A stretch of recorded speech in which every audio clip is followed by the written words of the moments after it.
I never thought I'd end up here, standing in front of a villa that was supposed to be my sanctuary. My reward for decades of hard work. The sun was beginning to dip behind the mountains, casting a warm glow on the property, and I couldn't help but feel a sense of accomplishment. After all, I had earned this. But there was a nagging emptiness creeping in, something that no amount of money or property could fill. Before we continue, please subscribe to the channel and let us know where you are listening in the comments. My name is Sebastian, and for the past 30 years, I had lived my life in service to others, my family, my friends, my business. I'd sacrificed so much late nights, early mornings, missed birthdays, and endless phone calls asking for help. I was always there, the reliable one, the one who could be counted on, but no one had ever asked how I was doing, how I felt, or what I needed. The house, this magnificent villa by the lake, was supposed to be different. It was meant to be the place where I could finally breathe, the place where I could celebrate the life I had worked so hard to build. I had imagined Christmas here for months, the grand table set with candles, the warmth of the fireplace filling the room, and the sound of laughter echoing through these walls. This was the life I'd earned. But there was one person who had always been absent in these dreams, my daughter, Emily. Emily. The name that had once brought joy now carried with it a weight that had grown unbearable. I had given everything to her tuition, weddings, home down payments. I never hesitated, never asked for anything in return. I had poured myself into her life, helping her build her future, even when it meant sacrificing my own peace of mind. But she had never truly seen me, not as a father, not as a person, just as a resource, a checkbook with a heartbeat.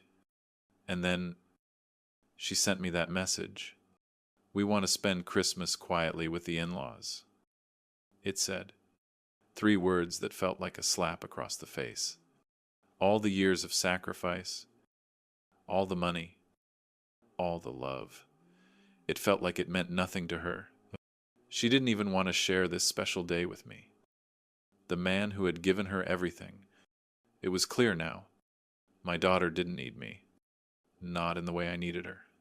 And for the first time in my life, I was tired of being taken for granted. I had spent enough years as the background player in her life. I was done. I looked around the villa once more, feeling the sting of disappointment, but also a sense of determination. This was my moment. Christmas, for the first time in years, would be mine, and I would make it count. I stood there for a moment longer, letting the weight of the decision settle in. The villa, gleaming under the soft evening light, seemed to echo the emptiness I had been feeling for so long. My fingers grazed the polished wood of the doorframe, and I remembered the countless hours I had spent building this life, brick by brick, investment by investment. But none of that mattered to Emily. Not anymore.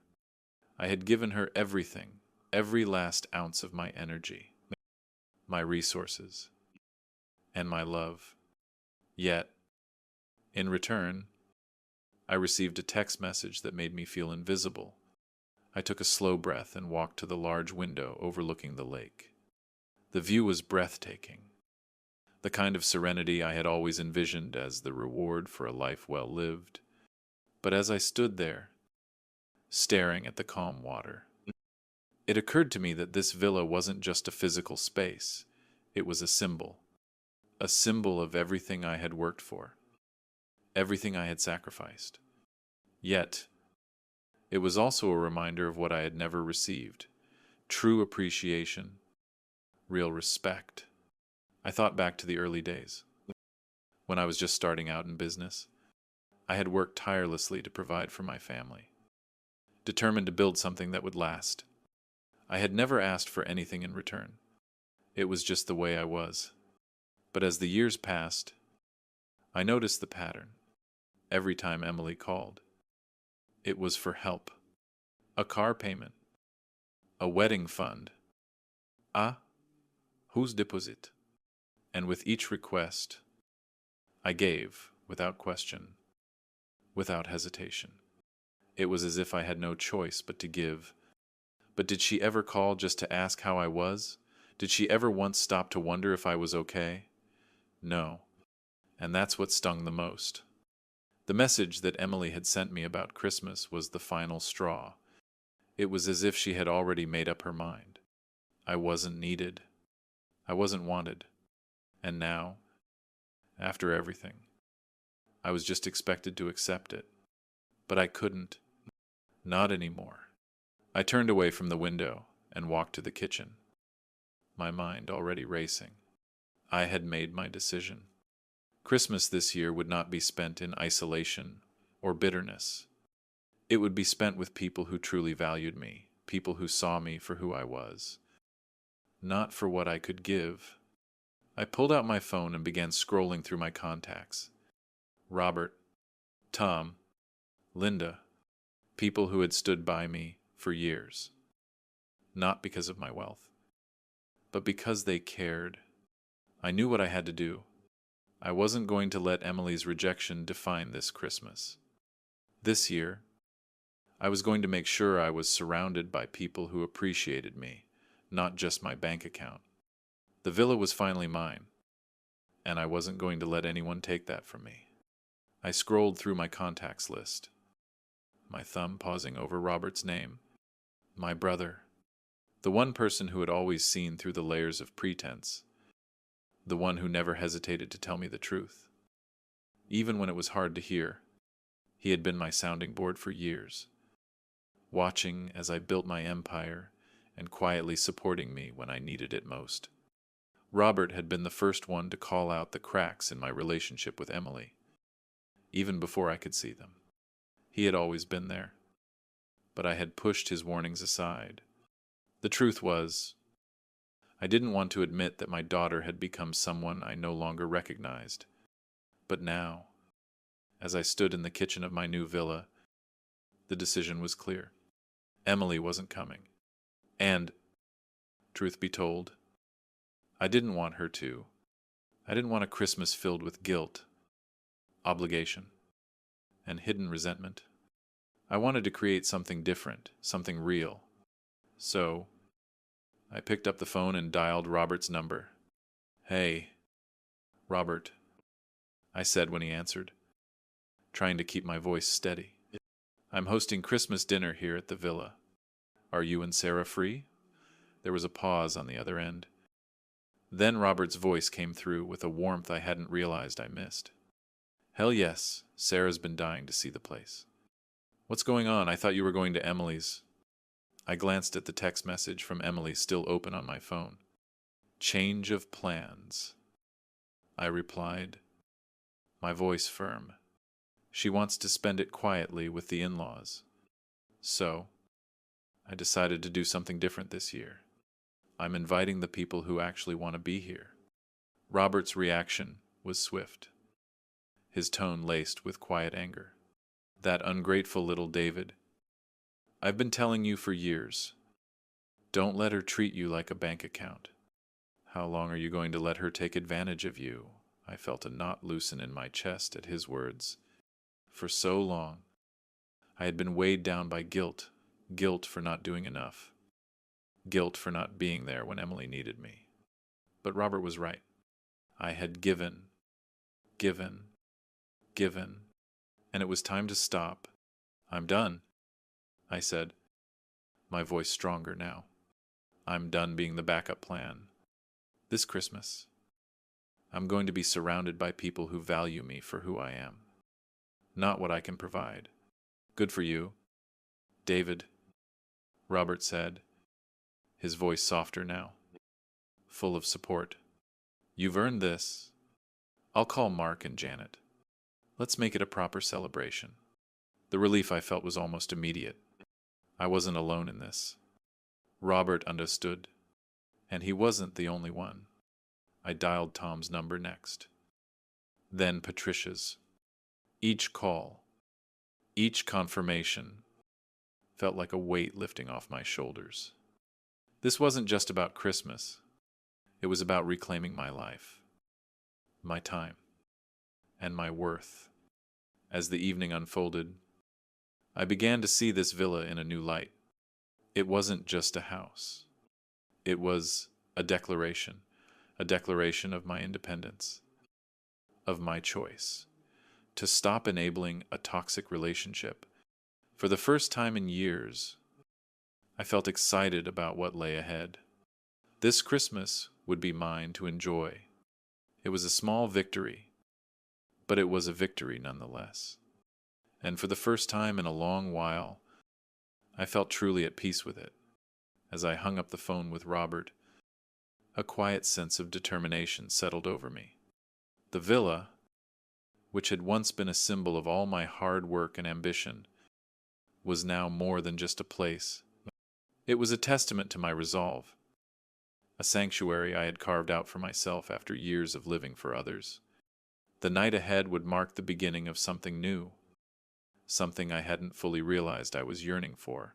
Until that moment, I stood in the center of the living room, surveying the space, the high ceilings, the expansive windows that overlooked the lake, the polished marble floors. Everything about this house screamed success. But, for the first time, I saw it differently. It wasn't just a product of my investments or a trophy to flaunt. It was mine. And I wasn't going to let anyone turn it into a tool for manipulation. The thought of hosting a Christmas dinner here, a dinner with people who genuinely appreciated me, filled me with excitement. My mind raced through the preparations. I moved to the kitchen, where I had already planned out the menu. Prime rib, roasted vegetables, twice baked potatoes. But I wanted more than just good food. I wanted an atmosphere of warmth, of real connection, not one tainted by obligation or resentment. I began rearranging the furniture, angling the leather sectional toward the grand fireplace, pulling in extra seating from the formal living room. This space was large, more than enough to accommodate everyone I had invited. It felt strange to think about the guest list. For years, it had always been Emily. Always Emily. But now, the faces I was preparing for weren't just family. They were real friends. People who saw me for who I truly was. Not for the bank account I'd kept so many years. By the time the sun began to set, I had placed the catering order. The prime rib would be delivered from Morton's at 5:30, just in time for dinner. I moved into the dining room, adjusting the table settings, carefully arranging the fine china, crystal glasses, and candles. Each detail felt significant, a mark of my success, but also my refusal to accept the idea that I was nothing more than a resource. As I worked, my thoughts returned to Emily. I couldn't shake the feeling that I had failed her, that I hadn't been the father she needed. But I quickly pushed that thought aside. This was not the time for guilt. I had done my best, and now I was choosing to live for myself. For the first time in years, I wasn't waiting for her approval or permission to enjoy my own life. The doorbell rang at 5:45, and I felt a rush of anticipation. Robert and Sarah arrived first, followed by Tom and Linda Richardson. And then Mark and Janet. Each of them walked through the door with genuine smiles, admiration for the villa, and excitement for the evening ahead. These were the people who would appreciate this night for what it was, not a chance to get something from me, but simply to share in a moment of joy. As I stood in the foyer, greeting each guest, I realized something important for the first time. I wasn't the one giving, I wasn't the one sacrificing. This night, I was finally receiving something in return: respect, friendship, and a sense of belonging. And that was more than enough to make this the best Christmas I had ever had. As the last of my guests arrived, The atmosphere in the villa shifted from the quiet anticipation of the afternoon to the warm buzz of real connection. The conversation flowed easily, laughter filling the air as everyone complimented me on the house. "This place is incredible, David," Tom said, his voice full of admiration as he took in the vast expanse of the living room. "You've truly made it." I smiled, nodding in appreciation. For once, the praise felt right, not forced. These were people who didn't measure my success by how much I could give, but by who I had become. It was refreshing, almost surreal, to be surrounded by people who valued me. Not just my wealth. The evening unfolded effortlessly. We started with cocktails in the living room, the soft glow from the fireplace casting flickering shadows on the walls. The sound of clinking glasses mixed with the soft jazz playing in the background. I moved around the room, talking to Thomas and Linda, catching up on old memories, discussing our past ventures, and laughing about the early days of our careers.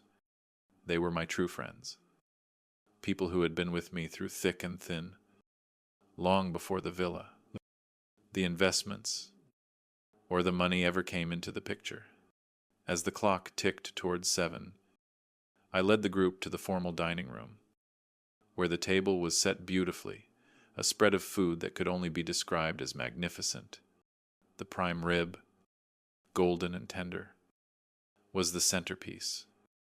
Surrounded by roasted vegetables and the twice-baked potatoes I had painstakingly planned out.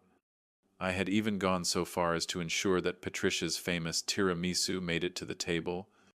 Every detail had been considered, not for show, but for the simple pleasure of good company and great food. The first toast was made by Robert, his glass raised in honor of the evening.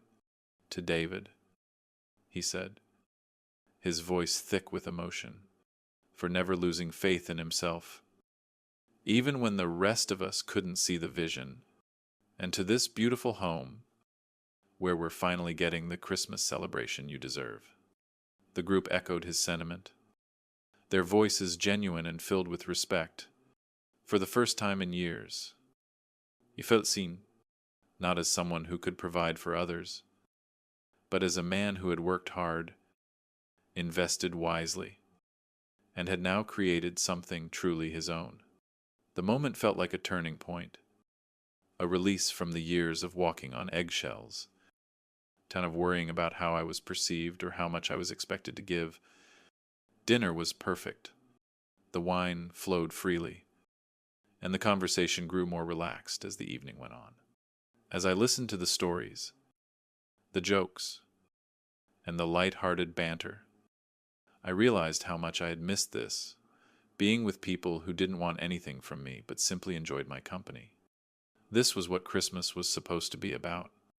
For the first time in years, I wasn't counting the cost of the evening or wondering what someone would ask for next. There was no hidden agenda, no expectations, just pure, unfiltered joy. And as the evening wore on, I couldn't help but smile. I had finally created the Christmas I'd always wanted. The evening unfolded seamlessly, with each passing moment feeling more like a celebration of what truly mattered: real connection, mutual respect, and genuine joy. The laughter echoed in the vast, open spaces of the villa, bouncing off the walls in a way I had never experienced before.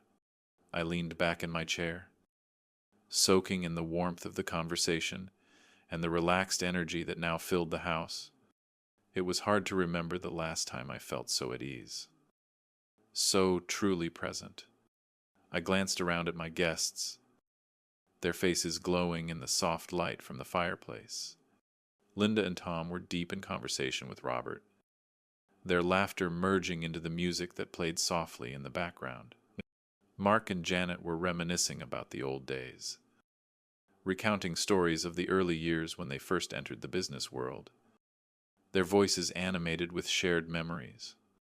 Each of them was here because they cared about me, Not my assets. They were here because they appreciated the man I had become, not the bank account I had once been reduced to. The food was perfect. The prime rib had been cooked to perfection. The wine was rich and smooth, and the tiramisu was an absolute hit, just like I had hoped. The details of the evening seemed to matter less than the feeling of contentment that had settled in my chest. For the first time, I didn't feel the weight of expectation bearing down on me. I wasn't looking over my shoulder, wondering when the next request would come, or if anyone was silently counting the cost of the evening. It was during the dessert course, as Patricia was telling a hilarious story about a trip to Italy, that I realized how much I had missed this real friends, the kind who celebrated my achievements without wanting anything in return. It was a far cry from the toxic dynamic I had spent years enabling with Emily. Suddenly, the doorbell rang. It was a sharp interruption, cutting through the easy flow of conversation. I looked up, instinctively feeling my heart rate spike. Could it be? I stood up, glancing toward the front door. My thoughts swirled with a mix of curiosity and apprehension, but I quickly pushed the feeling aside. I had made my decision. Whatever or whoever was on the other side of that door, I was ready to face it. As I walked toward the foyer, I felt my resolve solidify. The doorbell rang again, this time with more urgency, as if whoever was there knew exactly what they wanted. When I opened the door, my heart sank. It was Emily. Her face, contorted with anger, stood in stark contrast to the calm joy that filled the room behind me. She didn't even wait for me to speak before she launched into her tirade. "What is this?" "Dad," she demanded, her voice sharp with frustration. "You throw a party and leave me out of it. On Christmas," I stood still for a moment, the weight of her words hitting me. But I didn't flinch. I didn't need to explain myself to her anymore. I had built this life for me, and it was finally mine to live on my terms. The moment I opened the door, Emily didn't hesitate. Her eyes, full of fury, locked onto me as she stormed inside, not waiting for an invitation. I stepped back, closing the distance between us, trying to remain calm, despite the rush of emotions that surged through me. Behind her, Cody hesitated, his posture stiff and awkward, as though unsure whether he should follow. "Really?" "Dad," Emily snapped, her voice trembling with anger. "You're hosting a Christmas dinner, and you leave me out. You know this is the one holiday we always spend together. But now you've decided to replace me with a bunch of strangers." Her words cut through the air like a blade, but I didn't respond immediately.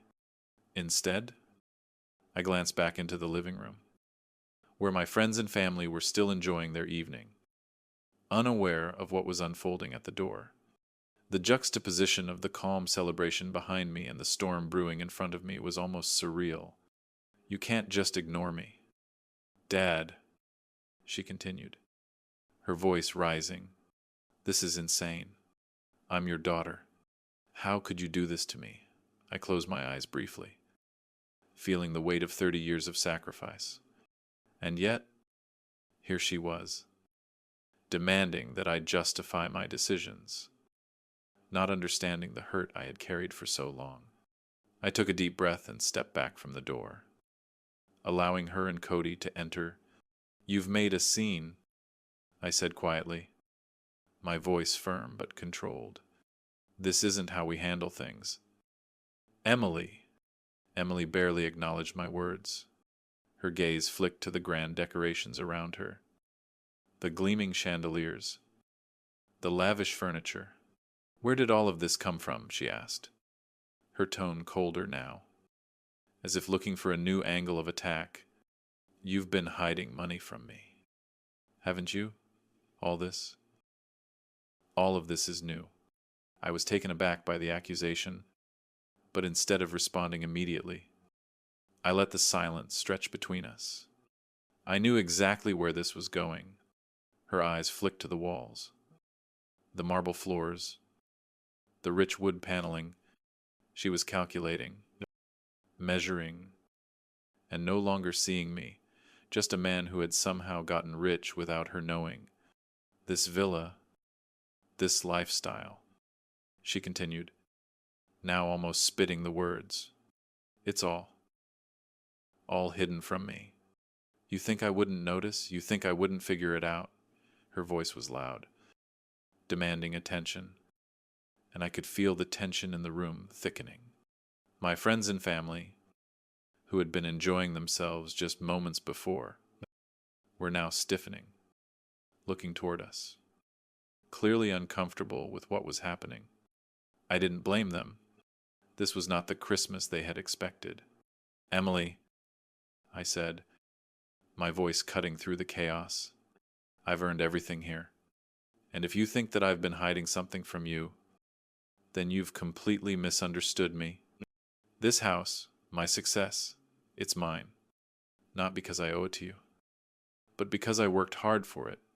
She faltered, her expression flickering for a brief moment before the anger overtook her again. But I had no intention of backing down this time. Is that what this is about? I asked. My voice steady now, stronger than I had ever felt in my life. Is it about the money, the house? Because if it is, you've missed the point. This is my life, and I'm not going to apologize for it. Her breath came faster now, a mixture of frustration and disbelief. But I stood firm. I had made my choice. The people in that room behind me, the ones who had stayed and celebrated, were the ones who truly mattered. This isn't about me, I continued, looking her in the eye. This is about you. Emily, you've spent years asking, demanding, and for once, I'm saying no.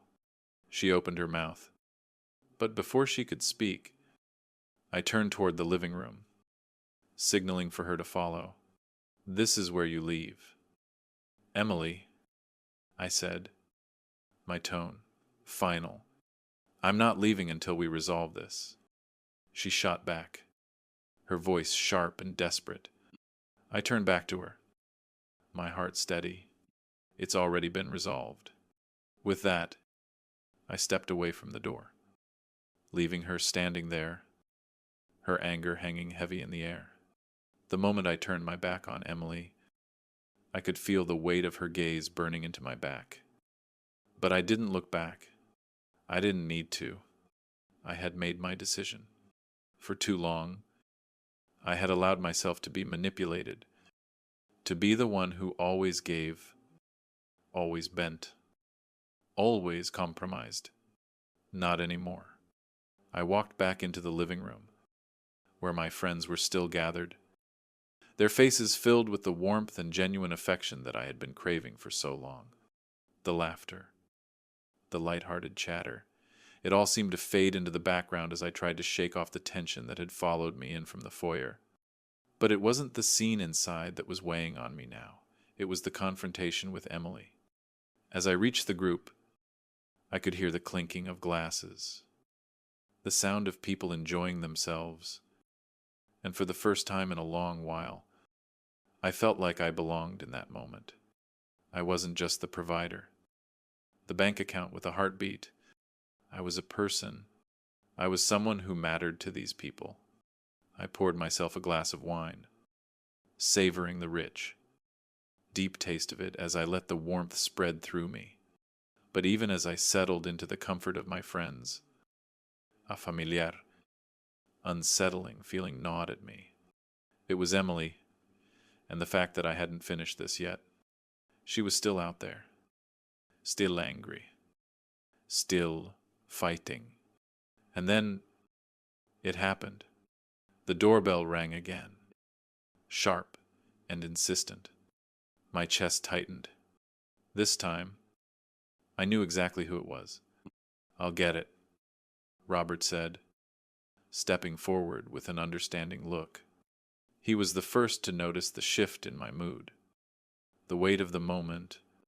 I nodded, silently urging him to handle it. I took another sip of wine, the silence that followed hanging in the air like a threat. I could hear Robert's voice from the foyer, low and calm, but his words were indistinguishable. It didn't matter. I could guess what was happening. Emily had come back, and this time, she was bringing the storm with her. It wasn't long before I saw Robert walking back into the room, his face a mask of controlled frustration. He didn't need to say anything. I knew exactly what had happened.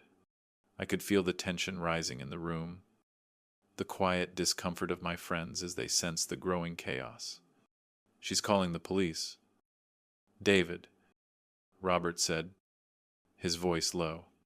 "She says you're harassing her, that you've been too harsh." A cold wave of disbelief washed over me. "Police? Over Christmas dinner? Of course she is," I muttered, shaking my head in frustration. She can't win on her own. So, now she's going to drag others into it. I walked toward the door, already knowing what I had to do. I wasn't going to let her control this moment. Not again. As I reached for the handle, I realized that, in a way, this was the final test. The moment I had been preparing for. It wasn't about the confrontation anymore. It was about standing firm. Not just for me, but for the life I had built. I opened the door, ready to face the chaos, head on. And when I did, I was met with the unexpected. Brianna, standing there in the cold, still clutching her phone. The police on the other end. I could see the desperation in her eyes. But this time, it didn't faze me. "I'll handle this," I said, my voice steady, not wavering as it might have once done. I turned back to my friends, the truth settling inside me like the calm after a storm. No more guilt. No more manipulation. No more being the person everyone relied on without ever giving anything in return. This was my moment. This was my Christmas. And I was done compromising. As the door swung open, the cold air from outside rushed in, carrying with it the faint echo of sirens in the distance. Emily stood there, still clutching her phone, her face flushed with anger and frustration. I didn't move, didn't let the moment drag on, and I didn't allow myself to feel the familiar pang of guilt. Not this time. Behind her, I could see Cody, his hands shoved deep into his pockets, looking more like a man caught between two worlds than a husband standing by his wife. He didn't even meet my eyes. It wasn't surprising, really. He had always been a passive participant in the drama Emily created, the kind of person who went along with whatever made the waves smoother, never once standing up to her, never once challenging her. I stepped forward, standing in the doorway, my stance firm. "Emily, if you're here to make a scene, I'm asking you to leave." My voice was calm, but beneath it was the steely resolve of a man who had long since been done with the games. She opened her mouth to speak, but before she could throw her next accusation, I spoke again. "I invited people who want to be here, people who care about me, not because of what I can give them, but because they respect me." Her eyes narrowed. "You're doing this because I didn't come to your dinner." Her words were almost a sneer. The same words she had always used to manipulate me, as if her absence from my life was something I should apologize for. I shook my head slowly, feeling a calmness that surprised me. "No, Emily, I'm doing this because for the first time, I'm choosing myself. I'm choosing peace over drama. I'm choosing respect over being used." I glanced over my shoulder at the living room, where my real friends were. The laughter still filled the air, the warmth and light radiating in stark contrast to the cold. tense atmosphere at my door. These were the people who had stood by me, the people who had supported me without wanting anything in return.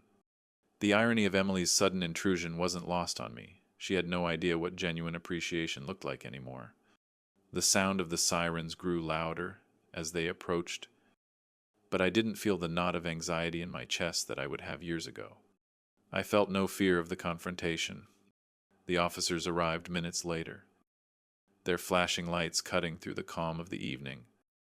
And for a brief moment, I saw Emily's expression falter.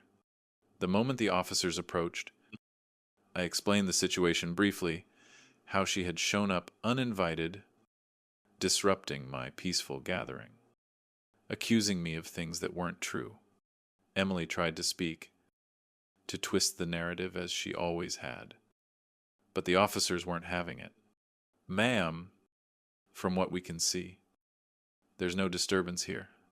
This appears to be a family issue, and we're not in the business of settling personal grievances," one officer said, his tone professional but firm. "Is there any reason you're accusing your father of elder abuse?" The accusation hung in the air, like a heavy, poisonous cloud. Emily's defense crumbled before the officers. She stuttered, trying to find her words. But it was too late. She had backed herself into a corner, and everyone could see it. The truth had already been revealed. I wasn't hiding anything, and the officers saw through her attempt to manipulate the situation. "I'm not going to argue with you, Emily," I said quietly, my voice cutting through the tension. "You've made your choice. Now it's time to leave." Her face turned red with anger, but the fire in her eyes was fading. I could feel her power slipping away. The officers, having heard enough, turned and nodded toward me, signaling that the situation was under control. As I closed the door behind them, the weight lifted from my shoulders, replaced by a new sense of clarity. I had drawn my line in the sand, and for the first time, I felt completely free. No more manipulation, no more guilt, no more being used. I turned back to the living room, where my friends were waiting. Their eyes were full of understanding, their faces calm, and their presence real and genuine. "Shall we continue?" I said with a slight smile, my voice steady. The laughter resumed almost immediately, but this time it felt different. This time it was mine to enjoy without the shadows of guilt or obligation following me. This was how Christmas was meant to be.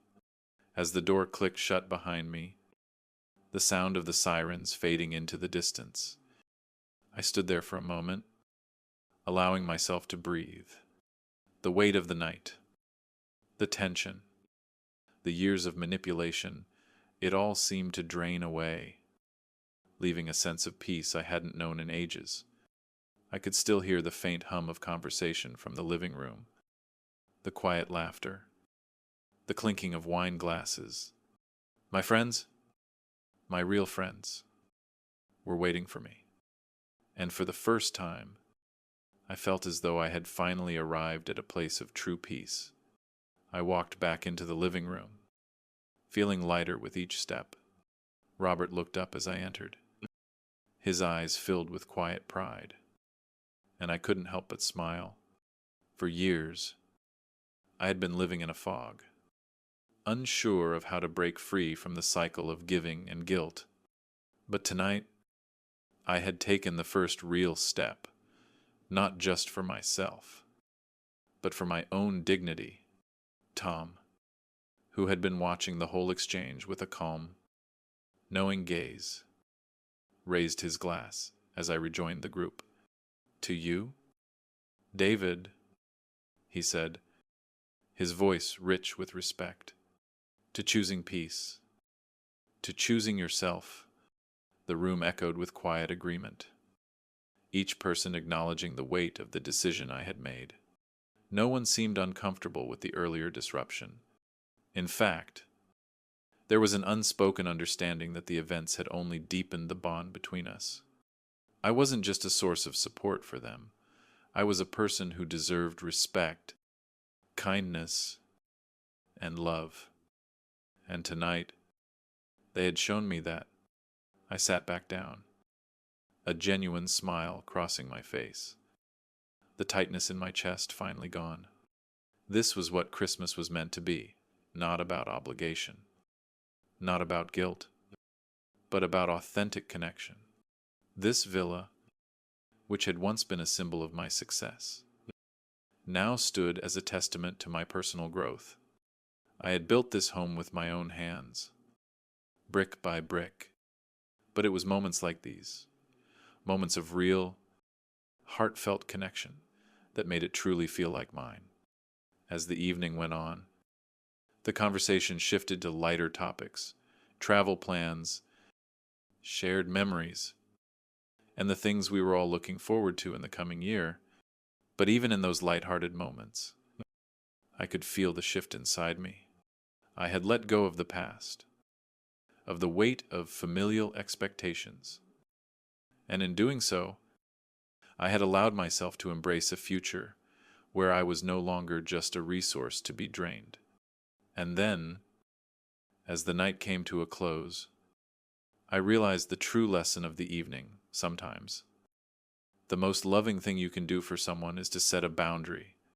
It's not about punishing them, it's about teaching them to respect you. It's about understanding that you don't owe anyone your happiness or your peace. You have the right to choose who you spend your time with and to demand the respect you deserve, even if that means walking away from relationships that no longer serve you. As I watched my friends say their goodbyes, offering hugs and well wishes, I knew that this was just the beginning of a life where I was no longer defined by what I gave, but by who I was, and that was the greatest gift I could ever give myself. For the first time in years, I was truly free. If you like this story, please like this video, subscribe to the channel, and share your impressions of this story in the comments. To listen to the next story, click on the box on the left. Thank you for watching.